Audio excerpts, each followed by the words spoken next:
సేవకుల్ని చూడొద్దండి. సేవకులు ఎవరు మిమ్మల్ని పరలోకానికి తీసుకెళ్లరు. సంఘాలని చూడకండి, సంఘాలు మిమ్మల్ని పరలోకానికి తీసుకెళ్లరు. వాక్యాన్ని చూడండి.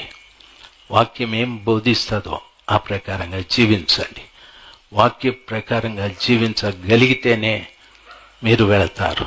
దయ్యం మనకి సంఘాలని చూపిస్తుంది, సేవకుల్ని చూపిస్తుంది, యేసయ్యని చూపెట్టదు. యేసయ్యకి ఇష్టమైంది వాక్యానుసారంగా జీవించేవారే. కాబట్టి వాక్యం చూడండి, వాక్యానుసారంగా చూడండి, నడవండి. రాజశేఖర్ మిమ్మల్ని పరలోకానికి తీసుకెళ్ళాడు, ఆయనే తయారు కావాలి. ఇంకొక ఆయన తీసుకెళ్ళాడు. చాలా మంది చెప్తారు, మా సంఘంలో 3 ఆరాధనలని 30 ఆరాధనలు జరిగినాయి, మా సంఘానికి వచ్చే జనం ఈ ఊర్లో ఎవరికి రారంటారు.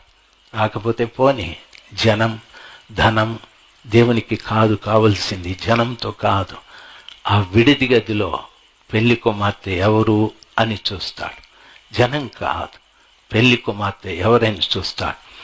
ధైర్యంగా నువ్వు చెప్పాలి, నేనే ఆ పెళ్లి కుమార్తె. ఆయన కోరుకున్న మార్పు నా జీవితంలో జరిగాది. నేనే పెళ్లి కుమార్తె. ఆ మార్పు కలిగి 4వ జాములో నేను కనిపెడుతూ ఉంటా, నా యేసు రావాలి, నన్ను తీసుకెళ్ళాలి అనే మంచి ఆలోచనతో ఈ రోజు నుండి మీరందరూ జీవించురుగాక.